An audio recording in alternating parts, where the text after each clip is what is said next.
तो ये है यार कनेडियन डॉलर्स, तो आप ये ले सकते हो।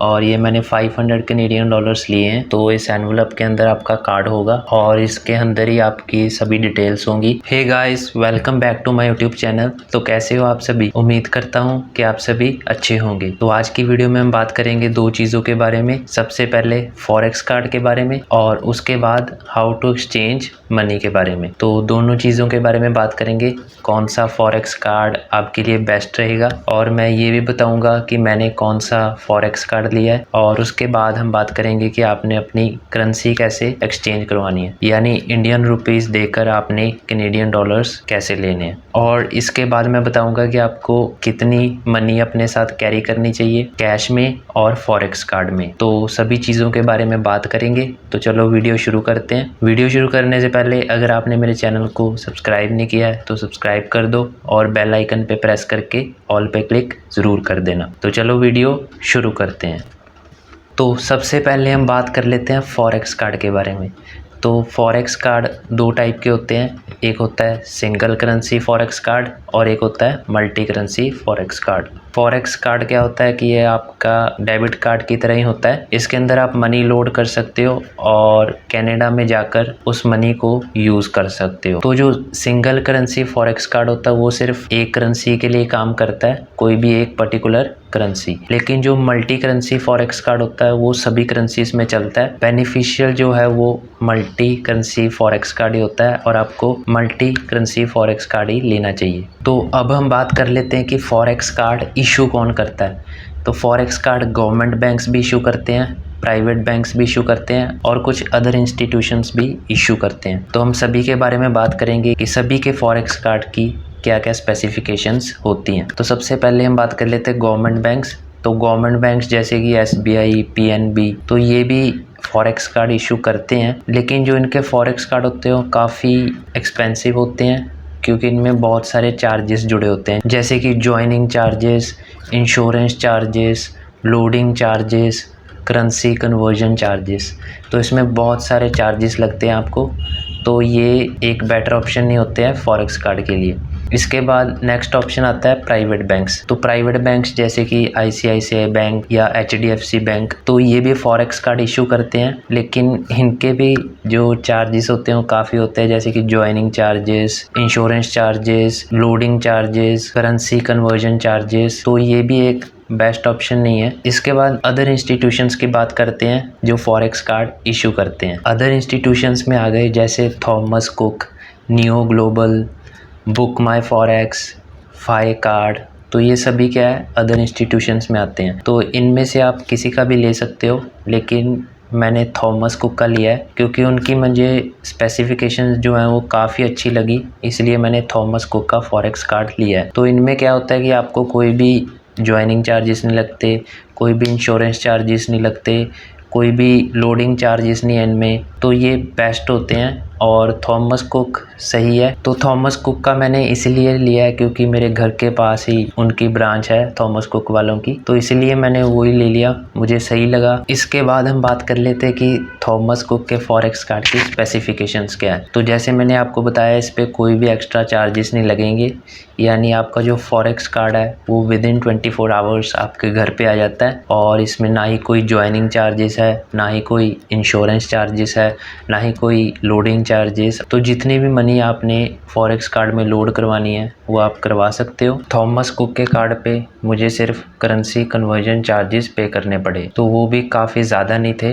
तो जिस दिन मैंने मनी लोड करवाई थी थॉमस कुक के फॉरेक्स कार्ड में, उस दिन जो डॉलर का रेट चल रहा था वो अप्रॉक्सीमेटली 60 रुपीज़ था, और जो मुझे एक्सचेंज रेट मिला थॉमस कुक की तरफ से वो था 61 रुपीज़। तो 1 रुपये का ही फ़र्क था, ज़्यादा फ़र्क नहीं था। तो 60 रुपीज़ चल रहा था अप्रॉक्सीमेटली पर डॉलर, और मुझे 61 रुपीज़ पर डॉलर पड़ा। तो सिर्फ यही चार्जेस लगते हैं और कोई नहीं लगते। और इसके अलावा आप जो भी ट्रांजैक्शंस करोगे फॉरेक्स कार्ड से स्वाइप करके, उनके ऊपर कोई चार्जेस नहीं है। लेकिन अगर आप ATM से कैश विड्रॉ करोगे तो आपके $2.50 कट होंगे। तो ये है यार थॉमस कुक का फॉरेक्स कार्ड। तो ऐसे आपको एनवलप के अंदर आएगा।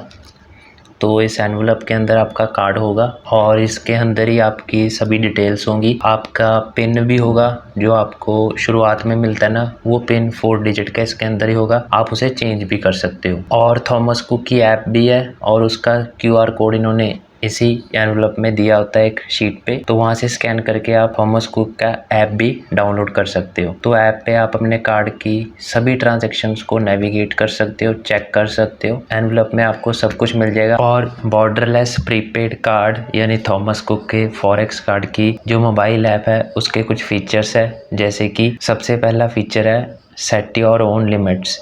तो आप अपनी हर एक टाइप की ट्रांजैक्शन के लिए लिमिट सेट कर सकते हो। आप ATM के लिए भी लिमिट सेट कर सकते हो कि ATM से सिर्फ इतनी पर्टिकुलर अमाउंट ही विड्रॉ होनी चाहिए, उससे ज़्यादा नहीं। आप E-कॉमर्स के लिए लिमिट सेट कर सकते हो। आप कॉन्टैक्टलेस के लिए भी लिमिट सेट कर सकते हो। तो आप हर एक टाइप की ट्रांजैक्शन के लिए लिमिट सेट कर सकते हो अपने फाइनेंस को मैनेज करने के लिए। इसके बाद ऐप की वजह से आपको अपने अकाउंट का रियल टाइम एक्सेस मिलता है, यानी आप ऐप में सारा कुछ चेक कर सकते हो। आपके अकाउंट में बैलेंस कितना पड़ा है, आपने कहाँ पे स्पेंड किया है, आपकी सारी स्टेटमेंट आ जाती है सभी ट्रांजैक्शंस की। इसके बाद ऐप के ऊपर आपको एयरपोर्ट लाउंज एक्सेस भी मिलता है, तो आप अपना एयरपोर्ट सेलेक्ट करके वहाँ पे लाउंज भी सिलेक्ट कर सकते हो। इसके बाद सबसे इम्पॉर्टेंट फीचर आता है ब्लॉक अनब्लॉक कार्ड। तो आप ऐप के ऊपर सिर्फ एक क्लिक से ही अपने कार्ड को ब्लॉक कर सकते हो और उसके बाद अनब्लॉक भी कर सकते हो। मान लो अगर आपका कार्ड कहीं पर गुम हो गया या लॉस्ट हो गया, तो आप अपनी ऐप के मदद से ही अपने कार्ड को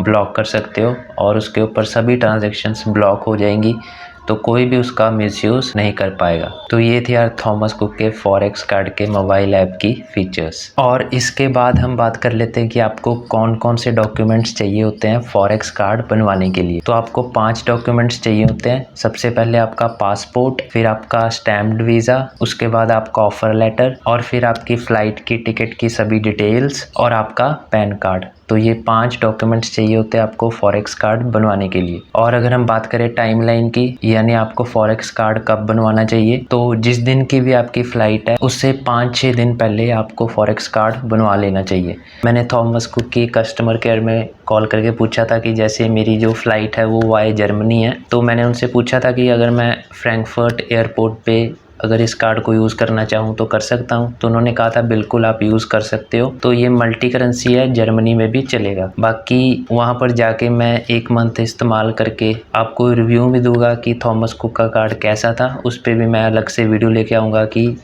थॉमस कुक के कार्ड के साथ मेरा एक्सपीरियंस क्या था। इसके बाद हम बात करते हैं हाउ टू एक्सचेंज मनी। जैसे मैंने $1000 तो फॉरेक्स कार्ड में डलवाए हैं और 500 कैनेडियन डॉलर्स मैं कैश कैरी कर रहा हूँ। तो आपको जैसे ये स्क्रीन पे फ़ोटो शो हो रही होगी, तो जो ऐसी शॉप्स होती हैं यहाँ से आप अपनी मनी को एक्सचेंज करवा सकते हो। आज जो डॉलर का रेट चल रहा था वो चल रहा था $60, और मैंने जब INR देकर कैनेडियन डॉलर्स लिए तो वो मुझे रेट पड़ा 63। तो वैसे मुझे अगर 500 कैनेडियन डॉलर्स लेने थे तो मुझे 30,000 देना था, लेकिन $63 होने की वजह से मैंने 31,543 रुपीज़ पे किए। आप मान के चलो कि $3 एक्स्ट्रा लग जाते हैं जब आप मनी को एक्सचेंज कराते हो, और प्लस टैक्सेस, तो टैक्स अराउंड 50 रुपीज़ ही पड़ा था, ज़्यादा नहीं। तो जो ये वेस्टर्न यूनियन की शॉप्स हैं यहाँ से आप अपनी मनी को एक्सचेंज करवा सकते हो। और ये है यार कैनेडियन डॉलर्स, $100 आप देख सकते हो। तो ये 5 लिए थे मैंने, $500 हो गए।